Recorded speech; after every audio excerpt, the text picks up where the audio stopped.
So starting when you're seeing a patient coming into the office, we're going to open up the patient's chart from the visit and start a new visit. My SOAP visit is just it's got a few extra little things in it that I like to have, but I'm going to change it to a pain management visit because this patient I know ahead of time has to do with a pain issue. So I'm going to open up from the left-hand side and open up a pain management visit.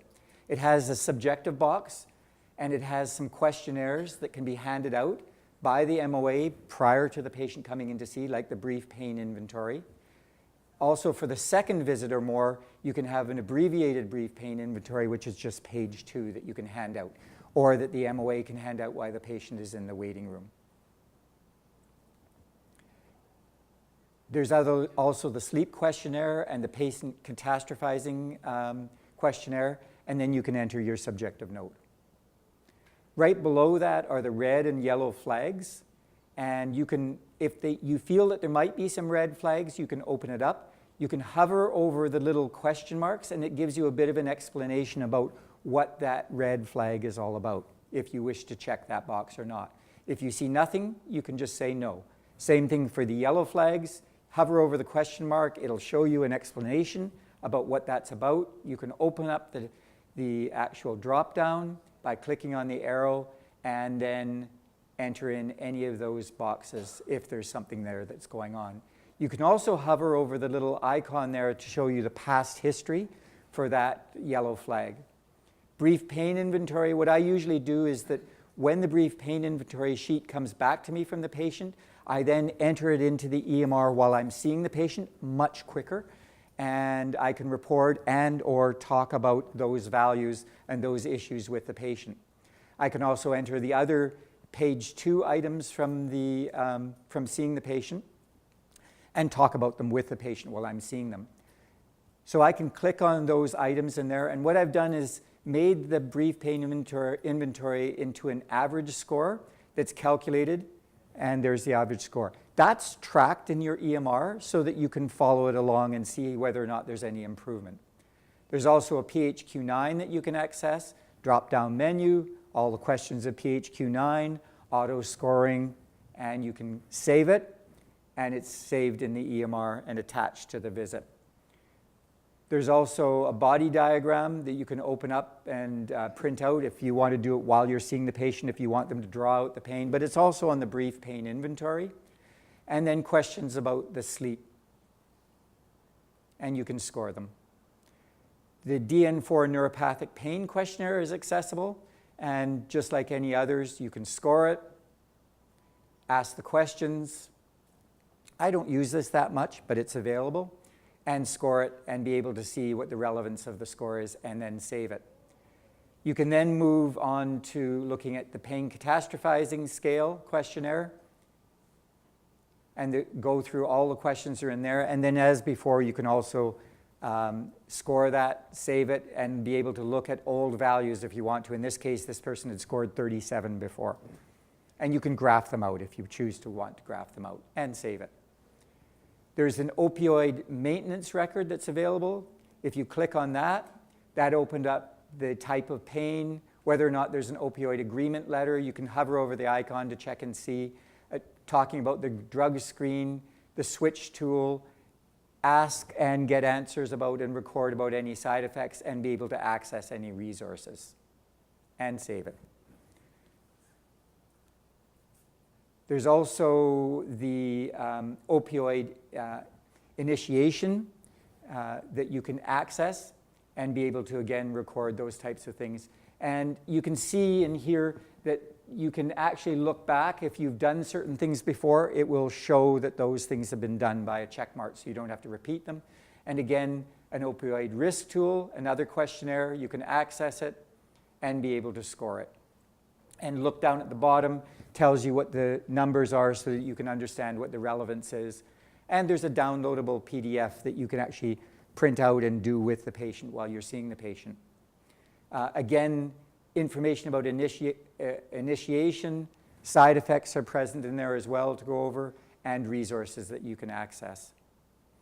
Finally, down at the bottom, my favorite is the brief action planning and goal setting, self-management, So you can open up that and do SMART goals, look at commitment statements, look at a little script. So you can hover over the question mark, see the script, and record the information about the confidence level and when you're going to follow up with that patient.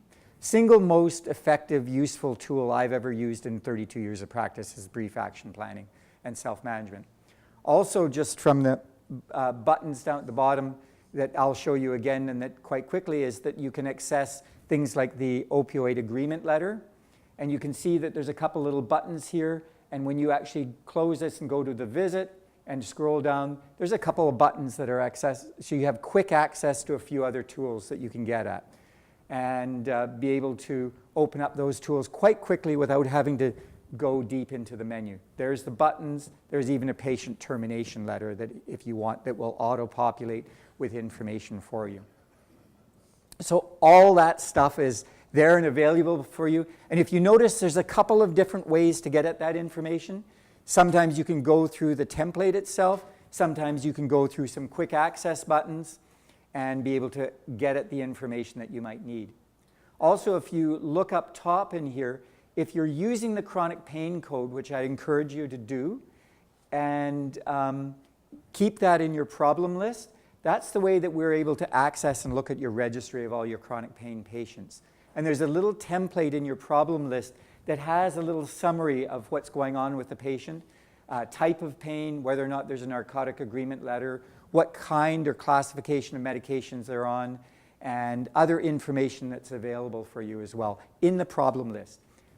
So anyway, what we're going to do is that we're going to go through Brad Stevens' acute shoulder syndrome. And this is a man that you'll meet again during the course of the pain module as one of the samples.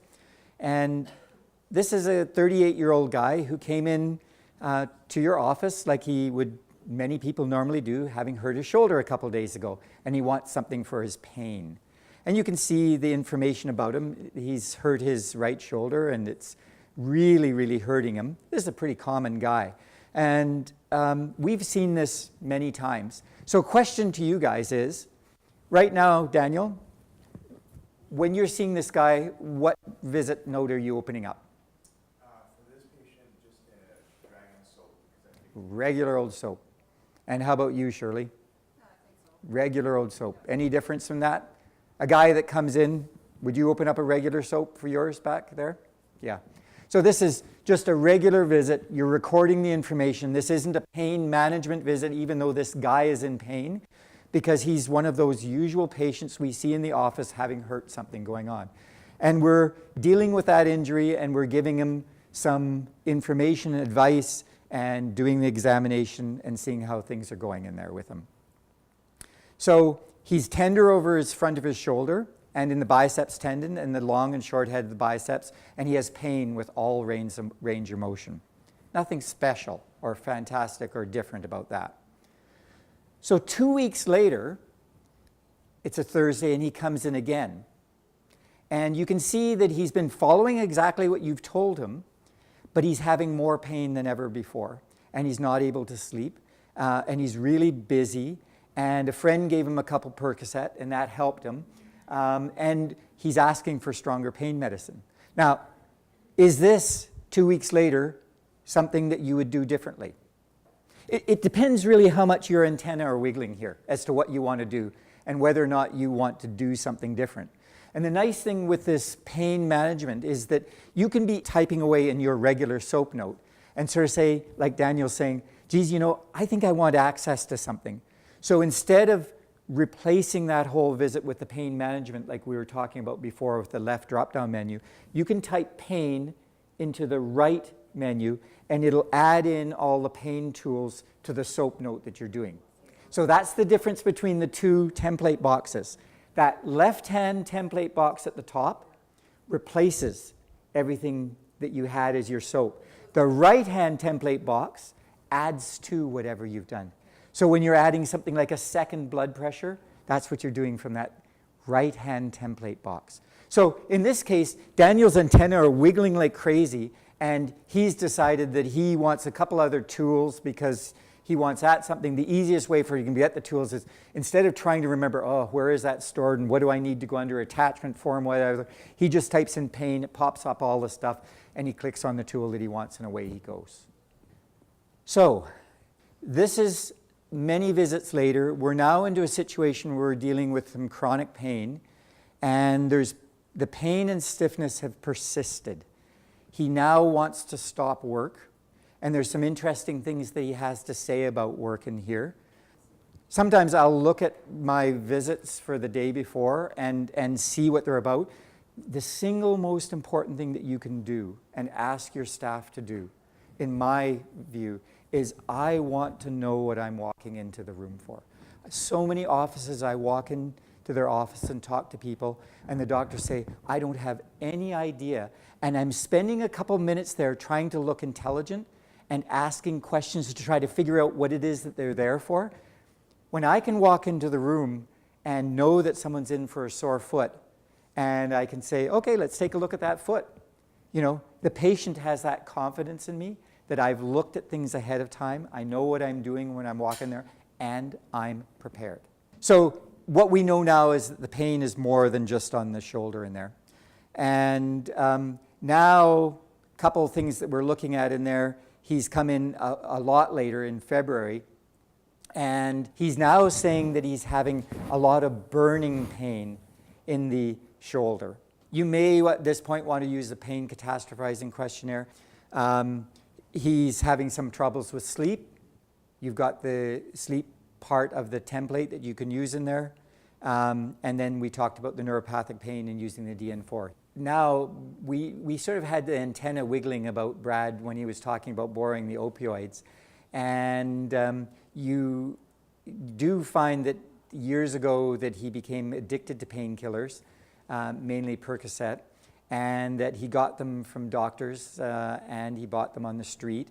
And he stole money from his parents and friends. That's just, again, sort of a case that we might run through, looking at how you might use the different tools and when you might use them. And you can see there's a variation on how people would approach this. And the idea of the template is that it's not prescriptive.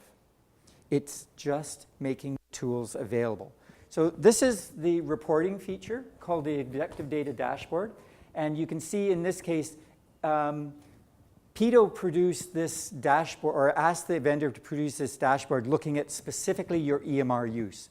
And so it looks at how you're entering things into your EMR, whether or not you enter blood pressures, whether or not you enter, your patients are active or not. And I looked at that and thought, well, that's interesting.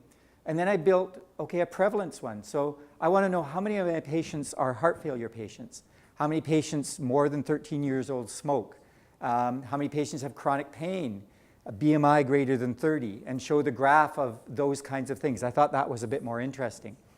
And how many of my patients are hypertensive? Even more interesting is, now some of the quality indicators, like how many of my women, 50 to 69, have had mammograms in the last 2 years? How about diabetics? What's my control like with that? Patients with, that I've ordered fasting sugars on or done colon cancer screening and so forth. That starts to get really more interesting. And what you can take, and you can click on any parts of those graphs and zero down into the individual patients as well. What really gets interesting after you've done that is to say, okay, this is neat and this looks at my general population of patients, but what if I'm working on pain? And so I can click on the pain dashboard. There's all my patients with chronic pain. 10% of my patients have chronic pain. 6% of them that have chronic pain I've referred for pain referral to pain specialists. And only 8% have had a PHQ-9, and I could zero down on that 8% if I wanted to. 14% have had it in the last year, and I've done pain management education with 26% documented BAPI. What percent of my patients are on opioids that have chronic pains, and what percent on the opioids have a signed pain agreement? One click of the button. Boom. That is, pretty neat, eh? Going, I like this. So that is just what's called the Objective Data Dashboard, and it's just running through, it's again that Pedo asked MedAccess to make, and MedAccess made it in this way to look at our EMR use. how we're using our EMR. Are we entering things into our EMR in a problem list? Are we prescribing electronically? When I looked at that, I think, well, that's okay, but I'm not really interested in that. I'm interested in my patients. I want to know how many hypertensive patients I have. And then I want to know from that, you know, how well am I doing on my patients? Am I keeping their pap smears up? Am I keeping their mammograms? Am I ordering fasting blood sugars for screening?